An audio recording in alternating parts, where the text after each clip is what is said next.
Le Nouvel Esprit Public, Philippe Meyer, bonjour.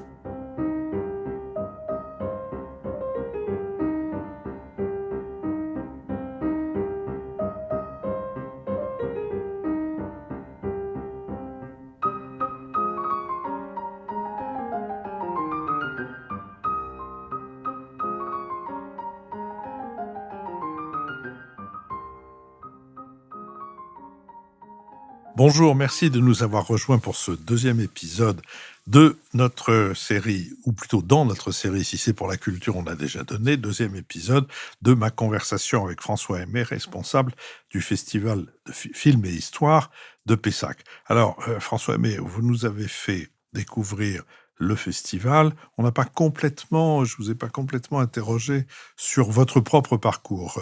Vous venez du cinéma, vous venez de l'histoire, vous venez d'un croisement entre les deux, ou vous venez de la pâtisserie ou de la... Alors, pour résumer, moi je suis originaire de Niort, donc un peu au nord de Bordeaux, dans les Deux-Sèvres. J'ai fait mes études. J'ai essayé de faire l'IDEC, qui est l'ancêtre de la FEMIS. À l'époque, ça remonte aux années 80, on pouvait faire l'IDEC, on pouvait faire ce type d'école dès l'âge de 18 ans. Ce qui aujourd'hui paraît complètement incongru, mais c'était le cas. Et j'ai passé le concours et je l'ai manqué de très peu. Et je me suis rabattu sur des études de communication, ce qui était très à la mode à l'époque. Ça l'est encore un peu aujourd'hui, mais à ce moment-là, il y avait une espèce de... on parlait que de communication, communication audiovisuelle, etc. Et donc, j'ai fait des études de communication à Bordeaux. J'ai eu un DUT, une maîtrise, avec toujours l'idée quand même de revenir vers le cinéma. Et j'ai fait un mémoire sur l'économie du cinéma. Et à la fin des années 80, si on se remet dans le contexte de l'époque, c'est intéressant par rapport à ce qui se passe aujourd'hui. La fréquentation était en train de baisser parce que Canal+ avait été créé, que la 5, la 6, la vidéo, enfin, il y avait un espèce d'effondrement des salles de cinéma qui était particulièrement impressionnant. Et donc, ça a correspondu, si vous voulez, au fait que les mairies, le Centre national du cinéma, avec les mairies, ont repris les cinémas. Aujourd'hui, il y a 1000 cinémas c'est-à-dire un cinéma sur deux, qui est lié à une mairie. Et donc, ça a été le cas à Pessac. La mairie a racheté le cinéma, parce que le cinéma fermait. Pessac est quand même une ville de 60 000 habitants, ce n'est pas une petite commune. Et donc, la mairie a fait un appel à candidature pour embaucher un directeur.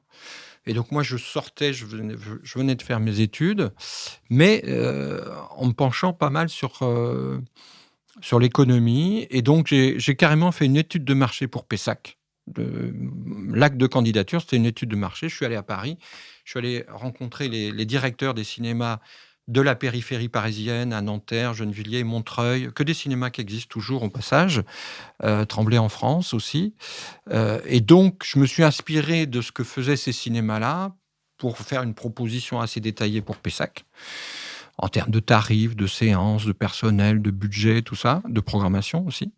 Et j'ai proposé en fait un projet un peu clé en main à Pessac et j'ai été recruté. Voilà, donc je me suis retrouvé directeur de cinéma sans avoir aucune expérience.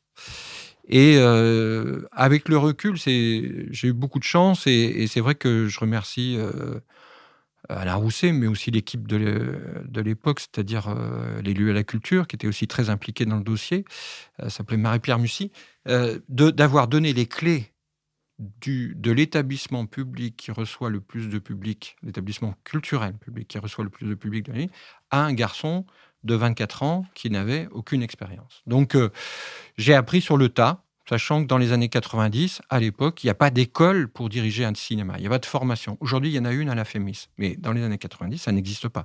Quand vous devenez directeur de cinéma, vous apprenez comme... Il y a quelqu'un qui vous explique comment ça marche, et vous apprenez au fur et à mesure. Vous voyez. Mais j'avais une formation en communication, et pour le cinéma, et plus un peu de marketing, c'est très utile, très précieux. Plus la cinéphilie que je m'étais forgée par moi-même, en allant dans les festivals, en lisant énormément de livres sur le cinéma, des revues de cinéma, en regardant les ciné-clubs à la télévision. Enfin, j'avais une formation qui correspond à la cinéphilie de l'époque, qui était j'ai envie de dire, très prolixe. On regardait énormément de films. Quand je dis énormément de films, c'est énormément de films anciens. Pas forcément des films... Enfin, bien sûr, on regardait les films qui sortaient, mais on regardait aussi beaucoup de films de patrimoine, plus qu'aujourd'hui. Oui, aidé en cela aussi par la télévision, par Claude Tout à fait. Jean-Philippe et par Patrick Brion. Exactement, je manquais pas les ciné-clubs de France 3 et d'Antenne 2 avec Claude Jean-Philippe, oui. Alors, vous êtes donc formé plutôt en communication, mais vous avez une espèce de formation spontanée, personnelle, qui est liée à votre goût pour le cinéma. Vous allez faire cette étude de marché en allant voir les cinémas de la périphérie parisienne, comme vous venez de nous le dire. Vous avez une certaine idée de Pessac, vous n'êtes pas du coin, mais vous avez une certaine idée de la population, de ce qu'elle pourrait attendre.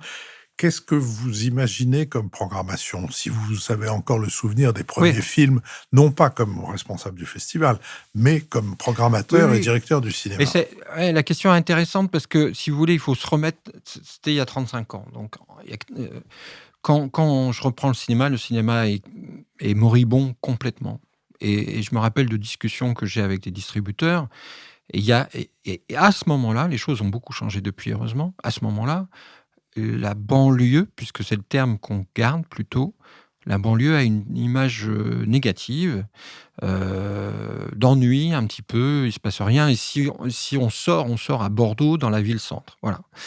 Et donc, moi, les distributeurs de films me disent de toute façon, ça ne sert à rien ce que vous faites, parce que à Pessac, les gens ils se couchent avec les poules, à 8 heures, tout est fermé, etc., etc. Donc, il a fallu, si vous voulez, renverser des a priori, des habitudes aussi. Et la programmation, en fait, il y avait un cinéma, même 2 cinémas à essai dans Bordeaux, mais il n'y avait pas de cinéma à essai sur la périphérie. Donc, vraiment, le travail qu'on met en place, c'est l'idée qu'il n'y a pas de raison qu'on ne fasse pas de la version originale de l'art essai en périphérie, pas seulement en centre-ville. Et d'ailleurs, à Paris, c'était déjà le cas, mais la province était en retard. Et puis, un travail pour le public familial, pour le grand public. L'idée, c'est d'avoir le cinéma de la commune, qui jusqu'à maintenant faisait aucune place à l'art essai et qui va vraiment faire une belle place à l'art essai, mais sans exclure le reste de la programmation. Et ce positionnement-là, finalement, Pessac, c'est une ville de 60 000 habitants, il y a 3 lycées, il y a 5 collèges, il y a 30 écoles primaires, il y a un niveau de vie plutôt... On est à 50 km de l'océan, l'immobilier est relativement élevé, mais c'est une ville qui socialement est assez mixte. À l'époque, elle est moins mixte aujourd'hui, assez embourgeoisée. Et donc, en fait, si vous voulez, quand on reprend le cinéma, on fait 25 000 entrées à l'année. En 5 ans, on va en faire 160 000. C'est-à-dire il y avait un potentiel énorme, simplement, il n'était pas travaillé. Et la chance que je vais avoir, c'est que la mairie va jouer le jeu. C'est-à-dire qu'il y avait des communes tout autour de Pessac qui jouaient le jeu en gros, de la culture au sens spectacle, art vivant, spectacle vivant, pardon. Et les bibliothèques. Donc, toutes les communes autour de Bordeaux avaient une salle de spectacle et une bibliothèque. Et le seul ville, qui avait une bibliothèque, mais aussi un cinéma avec plusieurs salles, un complexe, c'était Pessac.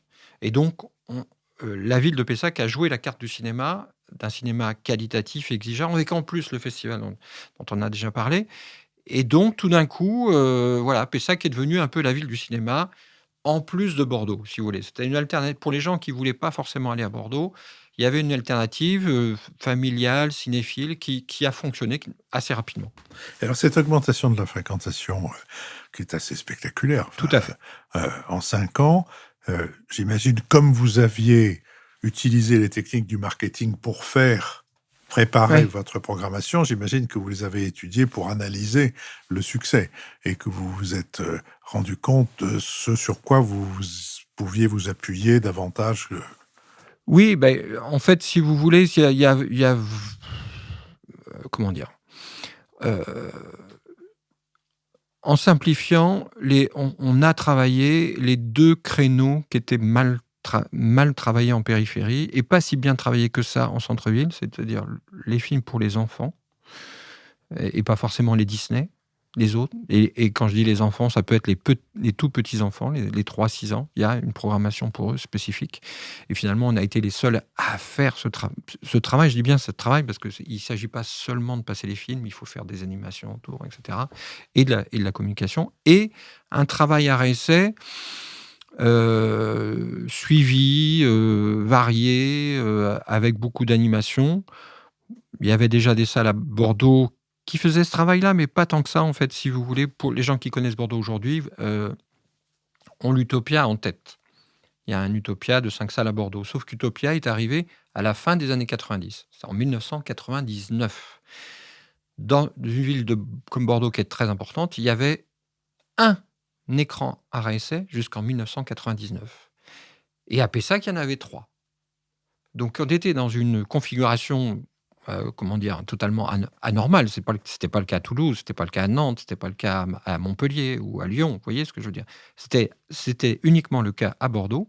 Il y avait plus de salles à essai en périphérie qu'en centre-ville. Et donc, pour répondre à votre question, quand les gens ne trouvaient pas ce qu'ils voulaient dans la salle bordelaise, ils pouvaient venir à Pessac ou ils allaient à l'UGC. UGC avait déjà une politique en version originale, sauf que c'était un circuit. Il y a quand même des gens qui préfèrent aller dans les cinémas indépendants que dans les circuits. Donc, on a créé cette image-là d'alternative de périphérie, en quelque sorte. Alors, vous avez signalé tout à l'heure qu'un cinéma sur deux, une salle de cinéma sur deux, est une salle municipale, ou en tout cas Oui, oui. qui est soutenue par une municipalité. Il me semble que dans cette dernière décennie, peut-être même un peu avant, il y a eu un gros effort national, je crois notamment de la part du CNC, pour moderniser ces salles, notamment pour moderniser les appareils de projection, les numériser. Et améliorer un peu le confort aussi. Oui, si vous voulez, il y a vraiment, sans le CNC, il y aurait pas bien sûr qu'il y a des efforts de la profession, mais pour aller vite, parce que il y a tellement le système est assez compliqué, mais pour aller vite, vous avez un système en France qui est le fonds de soutien, où il y a 11% des taxes, 11% des recettes qui sont récupérées par le CNC et redistribuées à tous les maillons de la filière, donc aux producteurs, aux distributeurs et aux exploitants. Ça n'est pas l'argent de l'État. Ce n'est pas l'argent de l'État. Je le dis parce que c'est une Oui. attaque qui est fréquemment faite contre l'industrie du cinéma, c'est gaspiller l'argent de l'État. Le cinéma vide l'argent du cinéma. Voilà. Et donc, il y a une incitation permanente auprès de la profession pour réinvestir l'argent, en fait. Voilà. Et donc, c'est ce qui s'est fait à Pessac. Et en plus de ça, donc le fonds de soutien, c'est une aide automatique qu'on n'a pas besoin de demander, qui se fait automatiquement. Et puis, en plus, comme vous le dites, il y a des aides sélectives en fonction de la nature des projets, de la nature de la programmation. Et là, effectivement, le CNC et la DRC, qui est l'Agence pour le développement régional du cinéma, ont depuis les années 80, ça fait plus de 40 ans, que à hauteur de 15, 20, 25%, l'État, là, en l'occurrence, le CNC dépend du ministère de la Culture, va donner des aides substantielles qui vont souvent déterminer les autres aides, c'est-à-dire les aides des régions, les aides des départements ou les aides des villes. Donc, effectivement, ça fait plus de 30 ans que grâce au CNC et grâce aux efforts des professionnels, parce qu'il faut quand même, à un moment donné, c'est évidemment pas financé à 100% par de l'argent public. L'argent public peut être important, mais il suffit pas. On a un parc en France où d'un côté, vous avez effectivement des multiplexes qui relèvent à 90% de l'initiative privée et qui font pour aller vite, 60% du marché. Mais vous avez les 40% qui restent, qui sont souvent entrepris, financés en partenariat avec le soutien des collectivités et du CNC. Dans votre rôle de directeur de cinéma, et non pas de responsable du festival Film et Histoire, François, mais dans votre rôle de directeur du cinéma, quels sont les soutiens les plus importants et quels sont les obstacles les plus importants que vous avez rencontrés? Alors, les soutiens les plus importants, c'est c'est la ville de Pessac. La ville de Pessac qui a... je ne vais pas trop développer, mais juste pour vous dire, tout à l'heure, on a parlé des années 90. À la fin des années 90, en 5-6 ans, il va y avoir 4 multiplexes et Utopia qui vont s'installer sur l'agglomération bordelaise. Et la ville de Pessac va décider d'agrandir le cinéma Jean Eustache en rachetant une galerie marchande dans laquelle il y a un petit supermarché. Donc, on va créer une salle de 300 places avec un écran de 16 mètres de base sur la place principale de Pessac. Quand je dis on, c'est la ville de Pessac qui fait ça. Et la ville de Pessac va faire déménager une banque pour installer à côté du cinéma une librairie. Donc, autrement dit, il y a une volonté politique considérable. L'idée va naître en 98, au moment où on sait qu'il va y avoir 3-4 multiplexes qui vont arriver. Et tout ça va ouvrir 8 ans plus tard, en 2006. Donc, c'est une espèce de long travail. Il n'empêche que, à l'arrivée, le Jean Eustache a un outil assez unique, puisqu'en centre-ville, on a un hall qui fait 1000 mètres carrés, ce qui est énorme pour un cinéma de 5 écrans.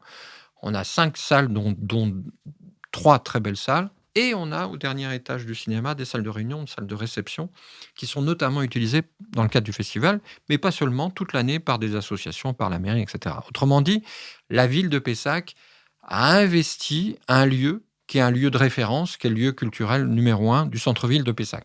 Donc, pour répondre à votre question, en numéro 1, c'est la ville de Pessac qui nous confie un équipement, sur mesure. Pour vous compreniez bien, dans la discussion que j'ai eue avec Alain Rousset, qui à ce moment-là est premier adjoint et déjà président de la région Nouvelle-Aquitaine, il me dit François, tu me fais la liste de ce qu'il faudrait qu'il y ait pour que le cinéma soit fonctionnel, que ça soit bien, etc. Donc moi, je fais une liste un peu maximale, vous voyez, à la taille d'écran, le nombre de fauteuils, le hall, des salles, des bureaux pour l'équipe, etc. Et c'est assez extraordinaire, je pense que c'est unique en France. Nous avons eu tout ce que j'avais listé. C'est-à-dire, je pensais que j'aurais 70 ou 80% ou 60%. Et en fait, c'est le cinéma tel qu'on l'avait idéalisé, en quelque sorte. Donc, c'est une chance inouïe. Après, bien sûr, le CNC, à travers les subventions RSA notamment, et l'aide sélective dont j'ai parlé tout à l'heure, le CNC est indispensable à quasiment tous les cinémas de France, enfin tous les cinémas RSA, et pour Pessac, c'est le cas. François Aimé, je vous remercie. On va revenir au Festival de Film et d'Histoire et aussi à tout ce qui peut permettre de fidéliser un public autour d'un projet comme celui qui est le vôtre.